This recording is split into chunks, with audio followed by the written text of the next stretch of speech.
जय माता दी। कैसे हैं आप सब दोस्तों। हिंदू धर्म में हर एक दिन के लिए एक विशिष्ट देवता को समर्पित किया गया है और गुरुवार का दिन भगवान विष्णु या बृहस्पति देव को समर्पित है। सूर्य देवता के बाद सबसे ज़्यादा इम्पॉर्टेंट जो देवता होते हैं वो बृहस्पति देव होते हैं या जुपिटर होते हैं और यह ब्राह्मण के गुरु के रूप में जाने जाते हैं। गुरुवार को की जाने वाली पूजा से भक्तों को अच्छा स्वास्थ्य, धन, सफलता और अच्छे जीवन साथी के लाभ की प्राप्ति होती है। बृहस्पति की पूजा करने के लिए गुरुवार का दिन शुभ होता है क्योंकि यह भगवान बृहस्पति का प्रिय दिन है। पूरे दिन आपको उपवास रखना चाहिए और दिन में सिर्फ एक बार आपको खाना चाहिए, वो भी सूर्य अस्त के पश्चात। ध्यान रखें, इस दिन नमक का सेवन नहीं करना चाहिए। सुबह जल्दी उठना चाहिए, नहा धो करके फ्रेश होकर के पीले वस्त्र धारण करने चाहिए। ध्यान रखें अपने बालों को ना धोएं और अगर आप लड़के हैं तो दाढ़ी मूंछ बालों को ना काटें, नाखून ना काटें। पीले रंग के वस्त्र धारण करें और फिर संकल्प करें। उसके बाद केले के पेड़ पर आपको जल चढ़ाना चाहिए। थोड़ा सा हल्दी पाउडर लेकर के केले के वृक्ष पर तिलक करें और फिर चने की दाल या कोई भी पीले रंग की खाद्य वस्तु आपको चढ़ानी चाहिए। एक स्वच्छ वस्त्र के ऊपर पीले रंग का वस्त्र ले लें, उस पर भगवान विष्णु या बृहस्पति देव की अगर आपके पास प्रतिमा है तो वो रखें और फिर आप उस पर भी तिलक करें, हल्दी से तिलक करें और प्रभु को चने की दाल या पीले रंग की कोई भी सामग्री भोग लगाएं। इसके बाद आप कथा का श्रवण करें। पूजा करने के बाद कथा का श्रवण करें। कथा पूर्ण होने के बाद बृहस्पति देव की आरती करें और पूजा के बाद पूरब की ओर मुख करके आपको ध्यान रखना है। जो भी कथा पूजन आदि आपको करना है वो पूरब की ओर मुख करके करना है। आप जब उपवास करते हैं इस दौरान आप चाय, फल आदि का आहार ले सकते हैं और यदि आप यात्रा कर रहे हैं तो आपको ध्यान रखना है कि इस उपवास को आपको नहीं करना है। कथा शुरू करती हूँ, ध्यान से सुने। भारतवर्ष में एक राजा राज्य करता था। बहुत ही प्रतापी और दानी था और नित्य गरीबों और ब्राह्मणों की सहायता करता था। ये बात उसकी रानी को अच्छी नहीं लगती थी। वह न ही गरीबों को दान देती थी, न ही भगवान का पूजन करती थी और राजा को भी दान देने से मना किया करती थी। एक दिन राजा शिकार खेलने वन को गए हुए थे तो रानी महल में अकेली थी। उसी समय बृहस्पति देव ने साधु वेश में राजा के महल में भिक्षा के लिए किए गए और भिक्षा मांगी। रानी ने भिक्षा देने से इनकार कर दिया और कहा, हे साधु महाराज, मैं तो दान पुण्य से तंग आ गई हूँ। मेरा पति सारा दिन धन लुटाता रहता है। मेरी इच्छा है कि हमारा धन नष्ट हो जाए, फिर न रहेगा बांस, न रहेगी बांसुरी। साधु ने कहा, देवी तुम तो बड़ी अजीब हो। धन और संतान सभी चाहते हैं, पुत्र और लक्ष्मी तो पापी के घर भी होनी चाहिए। यदि तुम्हारे पास अधिक धन है तो भूखों को भोजन दो, प्यासों के लिए प्याऊ बनवाओ, मुसाफिरों के लिए धर्मशालाएं खुलवाओ। जो निर्धन अपनी कुंवारी कन्याओं का विवाह नहीं कर सकते उनका विवाह करा दो। ऐसे और कई काम हैं जिनके करने से तुम्हारा यश लोक और परलोक में फैलेगा। परंतु रानी पर उपदेश का कोई प्रभाव न पड़ा। वह बोली, महाराज आप मुझे कुछ न समझाएं, मैं ऐसा धन नहीं चाहती जो हर जगह बांटती फिरूं। साधु ने उत्तर दिया, यदि तुम्हारी ऐसी ही इच्छा है तो तथास्तु। तुम ऐसा करना कि बृहस्पतिवार को अपना घर लीपकर पीली मिट्टी से अपना सिर धोकर के स्नान करना, भट्टी चढ़ाकर कपड़े धोना। ऐसा करने से तुम्हारा सारा धन नष्ट हो जाएगा। इतना कहकर साधु महाराज वहाँ से अंतर्ध्यान हो गए। जैसे ही साधु ये कहकर गया, रानी ने वैसा ही किया। 6 बृहस्पतिवार ही बीते थे कि उसका सारा धन नष्ट हो गया और भोजन के लिए दोनों तरसने लगे, सांसारिक भोगों से दुखी रहने लगे। तब वह राजा रानी से कहने लगा कि तुम यहाँ पर रहो, मैं दूसरे देश में जाता हूँ क्योंकि यहाँ पर मुझे सभी मनुष्य जानते हैं, इसलिए कोई कार्य नहीं कर सकता। देश चोरी परदेश भीख बराबर है। ऐसा कहकर राजा परदेश चला गया और वहाँ जंगल को जाता, लकड़ी काट कर लाता, शहर में बेचता। इस तरह जीवन व्यतीत करने लगा। एक दिन दुखी होकर जंगल में एक पेड़ के नीचे आसन जमा कर बैठ गया। वह अपनी दशा को याद करके व्याकुल होने लगा।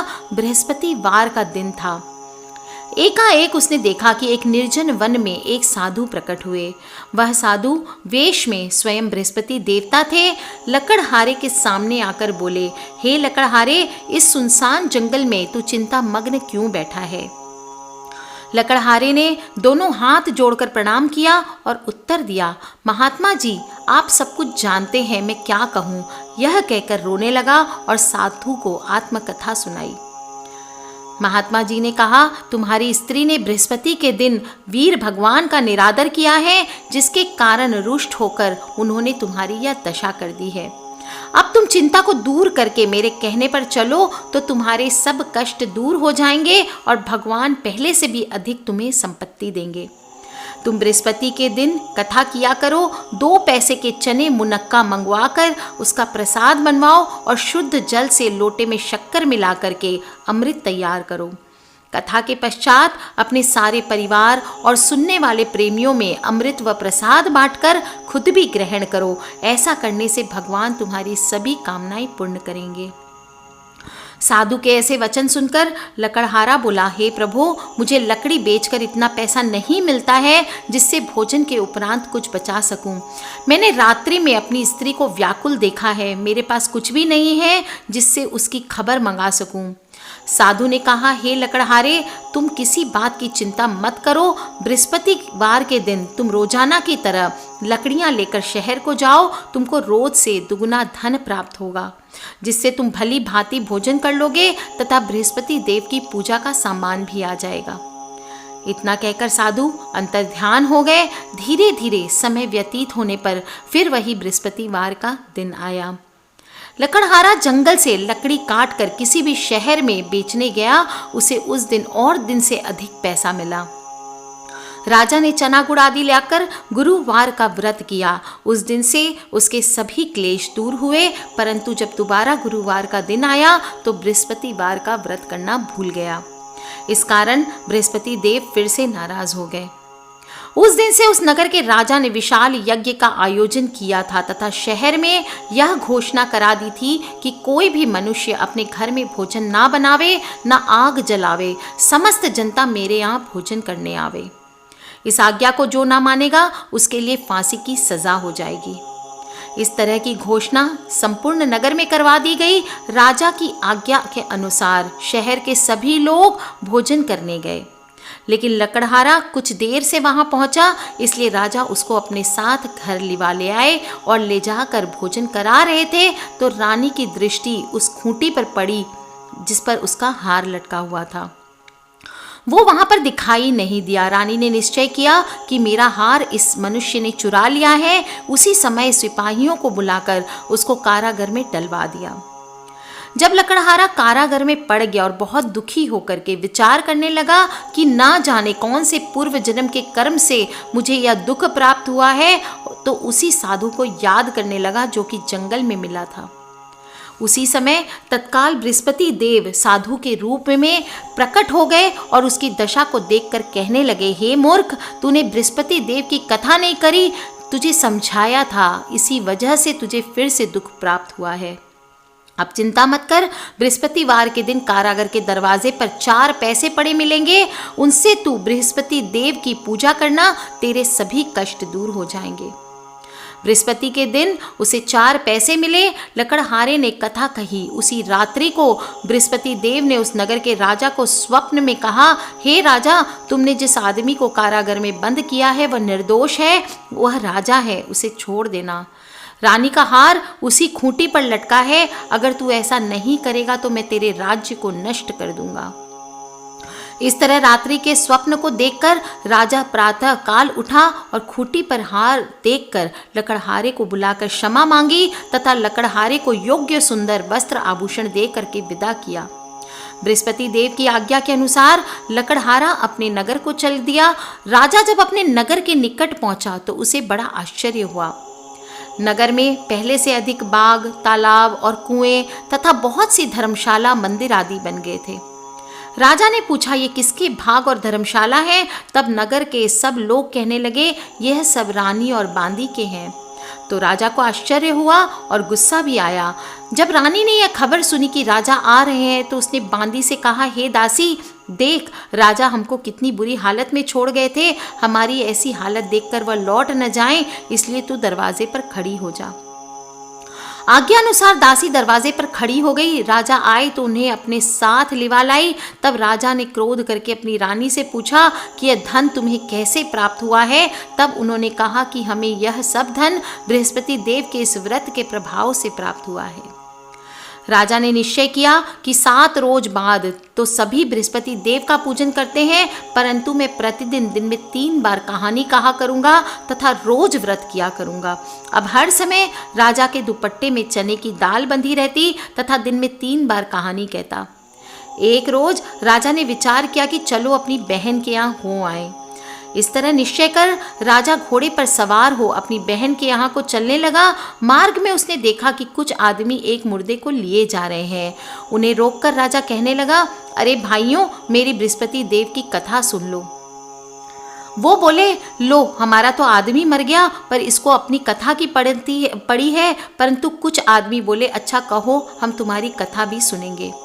राजा ने दाल निकाली और जब कथा आधी हुई थी कि मुर्दा हिलने लग गया, और जब कथा समाप्त हो गई तो राम राम करके मनुष्य उठकर खड़ा हो गया। आगे मार्ग में उसे एक किसान खेत में हल चलाता मिला। राजा ने उसे देख और उससे बोले, अरे भैया, तुम मेरी बृहस्पतिवार की कथा सुन लो। किसान बोला, जब तक मैं तेरी कथा सुनूंगा तब तक 4 हरैया जोत लूंगा। जा अपनी कथा किसी और को सुनाना। इस तरह राजा आगे चलने लगा। राजा के हटते ही बैल पछाड़ खाकर गिर गए तथा उसके पेट में बड़ी जोर का दर्द होने लगा। उस समय उसकी माँ रोटी लेकर आई और उसने जब यह देखा तो अपने पुत्र से सब हाल पूछा और बेटे ने सभी हाल कह दिया। तो बुढ़िया दौड़ी दौड़ी उस घुड़सवार के पास गई और उससे बोली कि मैं तेरी कथा सुनूंगी, तू अपनी कथा मेरे खेत पर चलकर ही कहना। राजा ने बुढ़िया के खेत पर जाकर कथा कही, जिससे सुनते ही वो बैल उठकर खड़े हो गए तथा किसान के पेट का दर्द भी बंद हो गया। राजा अपनी बहन के घर पहुंचा। बहन ने भाई की खूब मेहमानी की। दूसरे रोज प्रातःकाल राजा जगा तो वह देखने लगा कि सब लोग भोजन कर रहे हैं। राजा ने अपनी बहन से कहा, ऐसा कोई मनुष्य है जिसने भोजन नहीं किया हो, मेरी बृहस्पतिवार की कथा सुन ले। बहन बोली, हे भैया, यह देश ऐसा ही है, पहले यहाँ लोग भोजन करते हैं, बाद में काम पे लगते हैं। अगर कोई पड़ोस में हो तो देख आती हूँ। वह ऐसा कहकर देखने चली गई, परंतु उसे कोई ऐसा व्यक्ति नहीं मिला जिसने भोजन ना किया हो। अतः वह एक कुम्हार के घर गई जिसका लड़का बीमार था। उसे मालूम हुआ कि उनके यहाँ 3 रोज से किसी ने भोजन नहीं किया है। रानी ने अपने भाई की कथा सुनने के लिए कुम्हार से कहा और वह तैयार हो गया। राजा ने जाकर बृहस्पतिवार की कथा कही, जिसको सुनकर उसका लड़का ठीक हो गया और अब तो राजा की प्रशंसा होने लगी। एक रोज़ राजा ने अपनी बहन से कहा कि हे बहन, हम अब अपने घर को जाएंगे, तुम भी तैयार हो जाओ। राजा की बहन ने अपनी सास से कहा। सास ने कहा, हाँ चली जा, परंतु अपने लड़के को मत ले जाना, क्योंकि तेरे भाई के कोई औलाद नहीं है। बहन ने अपने भैया से कहा, हे भैया, मैं तो चलूँगी, पर कोई बालक नहीं जाएगा। राजा बोला, जब कोई बालक नहीं चलेगा तो तुम क्या करोगी? बड़े दुखी मन से राजा अपने नगर को लौट आया। राजा ने अपनी रानी से कहा, हम निर्वंशी हैं, हमारा मुंह देखने का धर्म नहीं है और कुछ भोजन आदि नहीं किया। रानी बोली, हे प्रभु, बृहस्पति देव ने हमें सब कुछ दिया है, हमें औलाद भी अवश्य देंगे। उसी रात को बृहस्पति देव ने राजा से स्वप्न में कहा, हे राजा, उठ, सभी सोच त्याग दे, तेरी रानी गर्भ से है। राजा को यह बात सुनकर बहुत ही खुशी हुई। 9वें महीने में उसके गर्भ से एक सुंदर पुत्र पैदा हुआ। तब राजा बोला, हे रानी, स्त्री बिना भोजन के रह सकती है, बिना कहे नहीं रह सकती। जब मेरी बहन आवे तो तुम उससे कुछ मत कहना। रानी ने सुनकर हाँ कर दिया।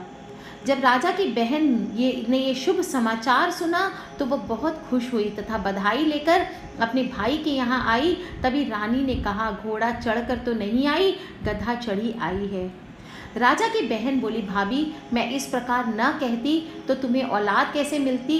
बृहस्पति देव ऐसे ही हैं, जैसे जिसके मन में कामनाएं हैं सभी को संपूर्ण करते हैं। जो सद्भावना पूर्वक बृहस्पतिवार का व्रत करता है, उनकी कथा सुनता है या पढ़ता है, दूसरों को सुनाता है, बृहस्पति देव उसकी मनोकामना सदा पूर्ण करते हैं। बोलिए बृहस्पति देव की जय। भगवान बृहस्पति देव उसकी सदा रक्षा करते हैं। संसार में जो मनुष्य सद्भावना से भगवान जी का पूजन व्रत सच्चे हृदय से करते हैं, उनकी सभी मनोकामनाएं पूर्ण करते हैं। जैसी सच्ची भावना से रानी और राजा ने उनकी कथा का गुणगान किया, उनकी सभी इच्छाएं बृहस्पति देव जी ने पूर्ण की थी। इसलिए पूर्ण कथा सुनने के बाद प्रसाद लेकर जाना चाहिए। हृदय से उसका मनन करते हुए जयकारा बोलना चाहिए।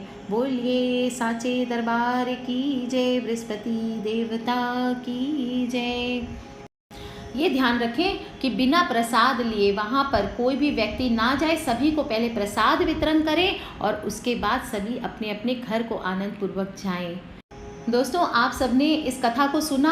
आगे भी इस कथा को अपने सभी परिवार वालों को, अपने माता पिता को, भाई बहनों को, बच्चों को, सभी से इस कथा को ज़रूर शेयर करें ताकि सभी लोग इस कथा का सुख प्राप्त कर सकें। आज के लिए इतना ही।